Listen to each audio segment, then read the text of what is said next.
Oui, je vais commencer. Shalom à tous. Je vais commencer par un passage. Je vais lire trois passages. Un passage qui est déjà dans Jean 15 au verset 16. Ce n'est pas vous qui m'avez choisi, mais c'est moi qui vous ai choisi et je vous ai établi afin que vous alliez et que vous portiez du fruit et que votre fruit demeure.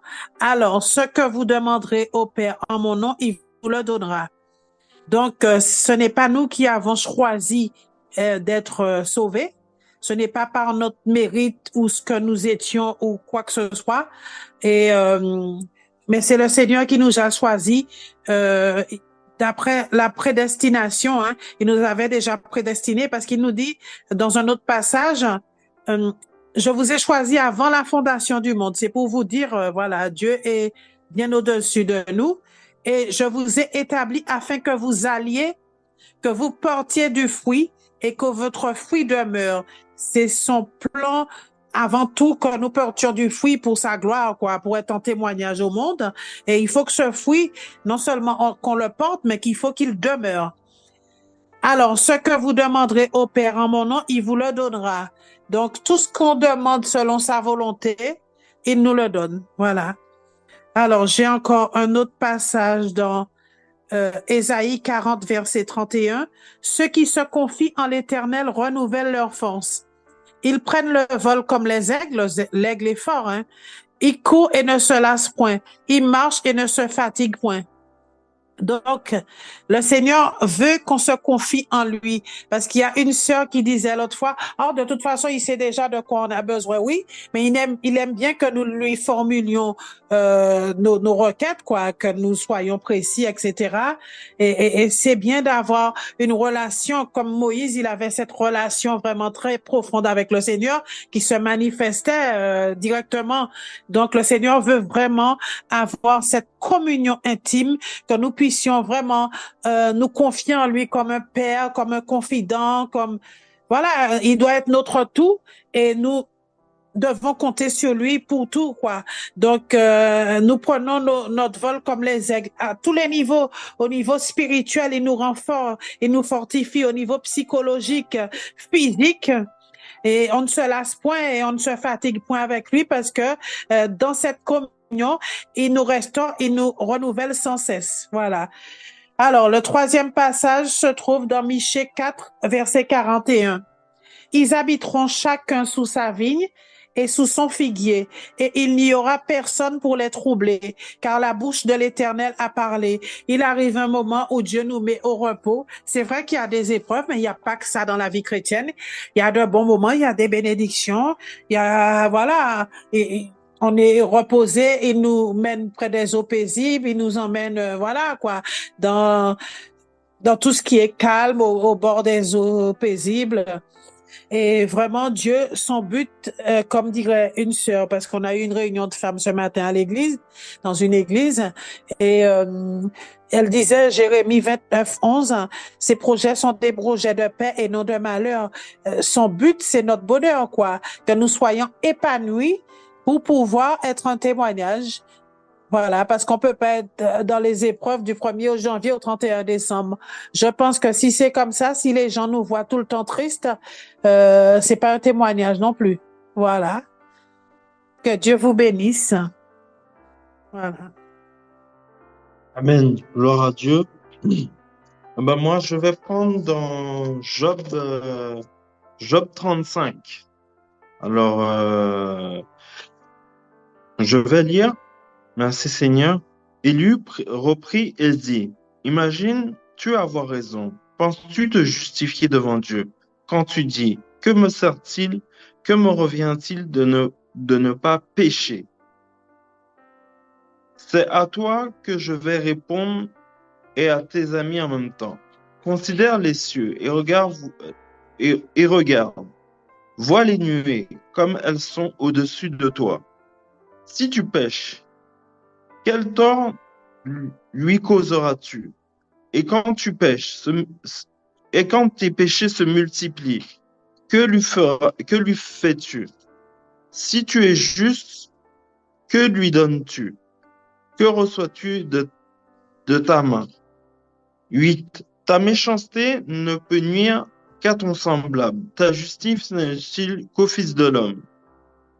On crie comme la multitude des oppresseurs, on se plaint de la violence d'un grand nombre, mais nul ne dit où est Dieu, mon Créateur, qui inspire des chants d'allégresse pendant la nuit, qui nous instruit plus que les bêtes de la terre. Il nous donne l'intelligence plus qu'aux oiseaux du ciel. On a beau crier, alors Dieu ne répond pas à cause de l'orgueil des méchants. C'est en vain que l'on crie, Dieu n'écoute pas. Le Tout-Puissant n'y a point égard, bien que tu dises que tu ne le vois pas. T'as en lui, attends-le. Mais parce que sa colère ne sévit point encore, ce n'est pas à dire qu'il ait peu de souci du crime.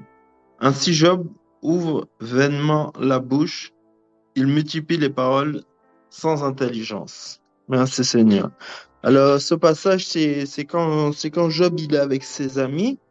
Et bon, si je me trompe pas, c'est quand Job il est avec ses amis et ses amis il le juge quoi. Bon, ce qui m'est venu moi à cœur quand j'ai pris ce livre, j'ai prié, j'ai pris le livre de Job.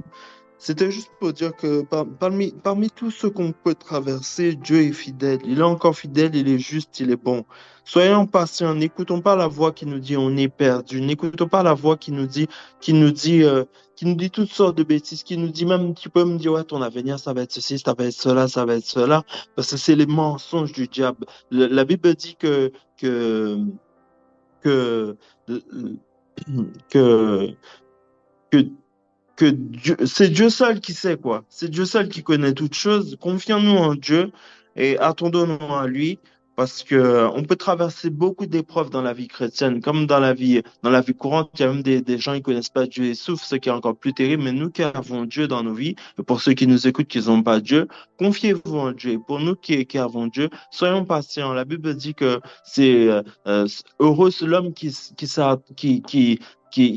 subit l'épreuve avec patience, quoi. Donc, soyons patients, attendons-nous à Dieu, continuons à persévérer. Dieu est fidèle, il est vrai, il est juste, il est droit. Amen. Je laisse la passer à une autre personne. Ok, merci. Que Dieu nous bénisse. J'aimerais très rapidement, je crois que je suis la dernière personne après moi. Il n'y a personne, je pense. Et avec ces petites minutes, je vais essayer de partager avec nous sur un sujet que je vais intituler Le bénéfice de la parole de Dieu et comment y accéder. Le bénéfice de la parole de Dieu et comment y accéder. Donc, on voit déjà dans les thèmes que je détends. Aujourd'hui, je vais nous parler sur quelques bénéfices que la parole de Dieu apporte dans la vie de l'homme. Si Dieu le permet, s'il ne revient pas aujourd'hui, et prochainement, si on est ensemble, je vais essayer de partager sur ce deuxième volet, comment alors on peut accéder à cette parole pour tirer profit de tous ces bénéfices que nous allons voir tout à l'heure ensemble avec nous, le bénéfice que cette parole, la parole de Dieu peut apporter dans la vie de l'homme. Prenons Marc chapitre 4, je vais lire 35 à 40. Ces jours-là, les soirs venus, Jésus leur dit, passons sur l'autre rive. Après avoir envoyé la foule, ils l'amenèrent dans la barque où il s'est trouvé. Il y avait aussi d'autres barques avec lui. Un vent violent s'éleva et le vague s'est jeté sur la barque au point qu'elle se remplissait déjà. Et lui, il dormait à l'arrière sur les coussins. Ils les réveillèrent et lui dirent, Maître, cela n'était fait rien que nous soyons en train de mourir. Il se réveilla, menaçant les vents et dit à la mer, Silence, tais-toi. Le vent tomba et il y eut un grand calme. Puis il leur dit, pourquoi êtes-vous si craintifs? Comment se fait-il que vous n'ayez pas Ils font frayeur et ils se disaient les uns aux autres, qui est donc cet homme? Même le vent et la mer lui obéissent. Je crois que ces ponctions de l'Écriture a beaucoup des enseignements à nous donner, étant disciples de Jésus, mais nous voulons simplement voir par là l'un des bénéfices que la parole de Dieu peut apporter dans notre vie. La première des choses que la parole de Dieu apporte, le premier bénéfice que nous pouvons tirer profit dans la parole de Dieu est que la parole de Dieu apporte la paix. Donc, dans la vie de chaque enfant de Dieu, nous devons expérimenter cette paix que la parole de Dieu amène dans la personne. Dans un moment, les disciples, c'est l'image de toi et moi. Dans un moment de trouble, dans un moment où ils avaient besoin de repos parce qu'ils venaient déjà de travailler toute la journée avec Jésus. Et là, ils traversaient de l'autre bord, peut-être pour aller se reposer. Et pendant qu'ils faisaient la traversée, là, on nous présente cette réalité où les vents commençaient à menacer la barque, au point où la barque commençait même à être remplie d'eau. Mais lorsque le Seigneur se réveilla, Jésus a dit quelque chose et il y a eu une réalité ou autre qui commençait à impacter la vie des disciples. C'est-à-dire Jésus a calmé le vent qui soufflait, Jésus a calmé tout ce qui dérangeait et perturbait même la foi des disciples. Donc, c'est-à-dire que à chaque sa parole, la parole de Dieu amène la paix.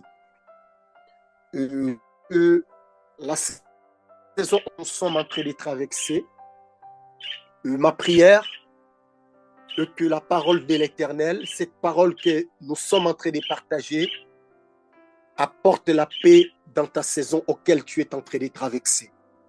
Tu es troublé. Peut-être tu attends quelque chose, tu es agité. Parce que tu attends un rendez-vous important. Peut-être tu es si pressé. La maladie te dérange. J'aimerais nous rassurer cet après-midi que la parole de Dieu apporte la paix dans notre destinée. Que cette paix soit aussi notre ponction cet après-midi, parce que nous aussi, nous avons droit à cette paix que la parole de Dieu apporte. Et ce que j'aime, Jésus est allé plus loin en disant que la paix qu'elle lui donne, personne d'autre dans ce monde ne peut nous donner cela.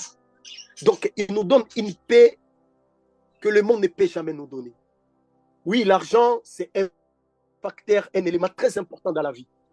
Et très souvent, on tombe dans des pièges d'une spiritualité peut-être avec des ailes amères où on trouve que la prière a plus d'importance que tout. Non, la prière a sa place, mais l'argent aussi a sa place. Mais l'argent ne peut pas répondre à tout. L'argent ne peut pas amener la paix que la parole de Dieu peut apporter dans la vie de l'homme. Oui, c'est très important, surtout dans notre génération. Tout se passe au moyen. Tous les gens qui sont en... Même si tu veux parquer devant ta propre parcelle, tu dois payer. Mais nous-mêmes en Afrique, là, c'est quand même un peu modéré. Donc, tu peux garer peut-être ça. Tout passe par l'argent. Donc, moindre mouvement, suivre pas payer. Mais la parole de Dieu répond à la paix dans la vie de l'homme. C'est donné. La première ou le premier bénéfice que nous pouvons avoir, la parole de Dieu nous amène la paix. La deuxième des choses que j'aimerais partager avec nous, nous allons voir dans Job 14, le verset 14. Job 14, le verset 14. Mais si l'homme meurt, revivra-t-il? Si tel était le cas, je garderai l'espoir pendant toute ma vie d'élite que ma situation vienne à changer. Donc là, nous voyons que la parole de Dieu nous aide à ne pas renoncer à nos attentes. Donc, une personne qui est nourrie par la parole, c'est une vie qui est beaucoup plus caractérisée par la patience et par... tu vas voir que quelqu'un qui a la parole de Dieu, quelqu'un qui se confie vraiment à la parole du Seigneur, c'est une personne qui, quel qu'en soit le nombre des années, comme le frère venait de parler, quel que soit le nombre des années que la promesse peut prendre, les personnes qui connaissent réellement leur Dieu et connaissent et s'attachent réellement à la parole de Dieu, ils développent en eux cette capacité de rester toujours en attente et d'attendre avec foi, ils demeurent patients. Donc la parole de Dieu nous aide, bien aimés, à ne pas renoncer à nos attentes. Lorsque j'attends quelque chose de la part de Dieu, je sais que c'est lui qui a tenu promesse, il est fidèle. Il ne va toujours pas accomplir ce qu'il m'a promis. Donc, quand il libère une parole à ma direction, et cette parole ne faillit jamais. Donc, il finira toujours par accomplir ce qu'il a dit.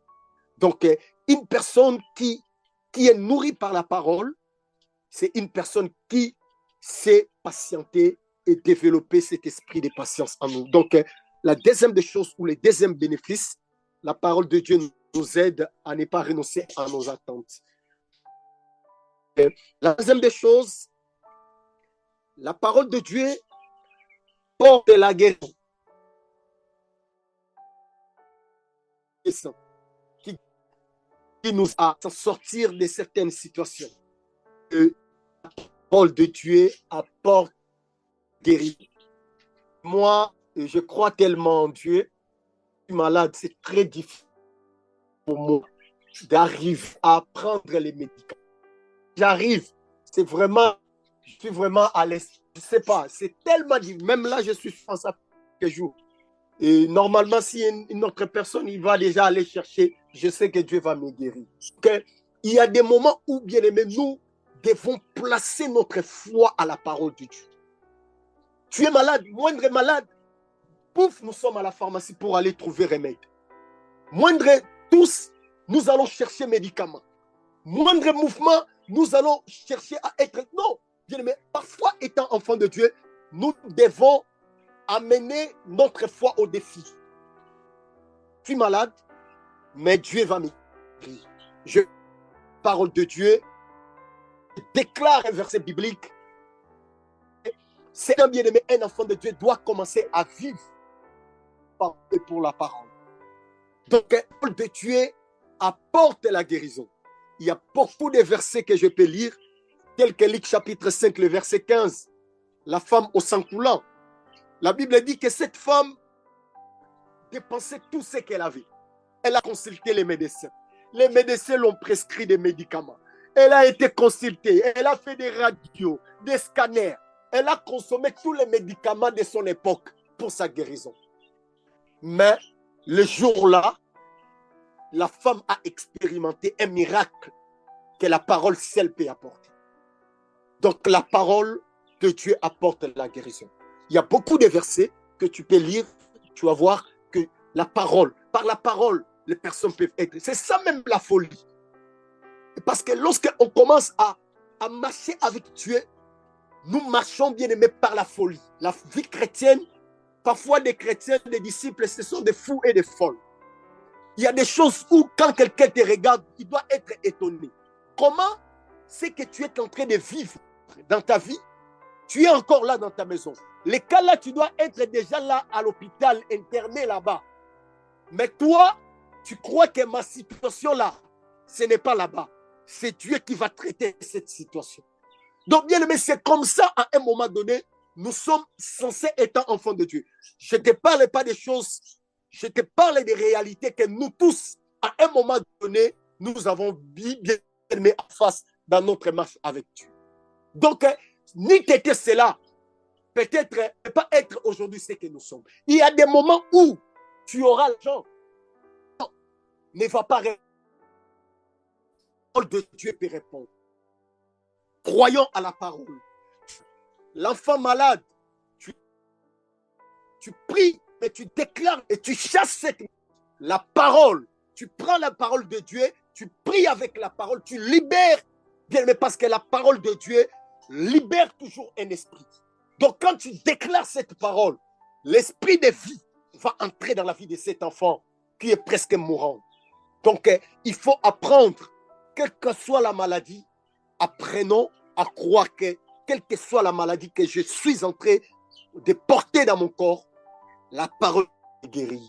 Donc, le troisième bénéfice est que la parole apporte la guérison. La quatrième des choses, la parole de Dieu apporte la foi. Je crois que c'est vient par ce qu'on attend et ce qu'on attend vient de Dieu. Donc, la parole de Dieu amène la foi. Il n'y a pas de foi sans la parole. Donc voilà pourquoi quand tu es chrétien, à chaque instant, en train de douter, en train de remettre en cause, de marcher en temps de scie, en train d'hésiter à certains niveaux, révèle le sens de la profondeur de son âme. Parce que nourrir la parole, si c'est la Bible là que moi je porte, la parole de Dieu amène la foi. Donc une personne qui a la parole de Dieu, c'est une personne qui a foi. Cette foi qui peut entendre. Vous voyez, personne, un animal chez toi, tu peux simplement donner un nom à l'animal, je ne sais pas, un chien, un chat. Tu vas commencer à remarquer que le chien, il ne connaît son nom. C'est toi qui donnes le nom. Mais quand tu l'appelles, le chien peut se déplacer. C'est-à-dire que la parole, voilà pourquoi Christ, quand il disait que si vous avez une petite foi, vous pouvez déplacer cette montagne. C'est-à-dire que dans chaque création de Dieu, Dieu a inséré ce système où s'il y a un nombre de fois qui se présente devant toi, il déclare, tu dois obéir. C'est comme ça, c'est le principe divin. Dieu a déjà inséré dans chaque système de sa création. Quand un nombre de fois arrive et il déclare, tu dois te soumettre parce que c'est un principe. Donc, la foi vient par la parole. Voilà pourquoi un enfant de Dieu doit être ami de la parole. Ne passons pas le temps à suivre France 24. Ne passons pas le temps à passer des heures et des heures. Il y a des personnes, quand ils commencent à te raconter les documentaires qu'il a déjà suivis dans sa vie, si tu les mets ensemble, ça peut faire des années que cette personne a pu passer. Mais la même personne incapable, Dieu nous a dit, incapable de suivre même une prédication de 45 minutes. La prédication, c'est comme un médicament de sommeil pour lui. Donc, dès qu'il commence à écouter, même à l'église, il n'a même pas honte. Dans son âge, il dort à l'église. Il doit dormir à l'église. Les gens sont là, papa, accompagné avec sa femme et ses enfants, mais incapable de rester fixe pour écouter la parole. Mais comment une telle personne peut avoir la foi? Parce que la foi vient par la parole. Donc c'est important d'aimer la parole, de la méditer, de la manger, de faire, je ne sais pas, les sauces, toutes sortes de sauces là qu'on connaisse là. On doit apprendre à faire ça avec la parole. Ne dis pas que j'ai déjà lu ça. Chaque jour, on apprend. Chaque jour, la parole est toujours nouvelle. La parole de Dieu ne vieillit jamais. Donc, c'est toujours neuf. Donc, apprenons à méditer la parole parce que ça produit la foi dans notre destinée. La parole de Dieu, je m'excuse, pour terminer, la parole de Dieu apporte le repos au milieu de l'agitation. Et prenons Matthieu 11, le verset 29. Nous connaissons très bien les passages en question. Matthieu 11, 29. La Bible dit ceci. Acceptez mes exigences et laissez-vous instruire par moi, car je suis doux et humble de cœur. Je vous trouverai le repos pour votre âme. Donc, la parole de l'Éternel nous aide à trouver un repos. Donc, tu vois, quand tu es même oppressé là, quand tu n'arrives même plus à réfléchir, la tête est calée, prends la parole, commence à lire la parole. Tu vas te détendre. Et il y a des gens qui respectent tellement les médecins. Mais quand on nous parle des principes de la Bible, beaucoup n'arrivent pas. Si c'est un médecin qui te dit, tu vas commencer à consommer 4 litres d'eau, vous allez voir, hein, même si c'est une vieille maman, elle va respecter parce que c'est un médecin qui a parlé. Mais quand Dieu nous parle de sa parole, que dans sa parole, on peut trouver tout ce dont on a besoin. C'est en ce moment-là que les gens commencent à catégoriser. Non, elle ne peut pas faire ça parce qu'elle est comme ça, parce que parfois, ça me donne même envie de rire. Donc, il est important, bien aimé, de savoir aimer la parole, la méditer, parce que notre repos aussi en dépend. Donc, que le Seigneur nous bénisse. Et c'est par là que je vais clore notre message de cet après-midi. Merci.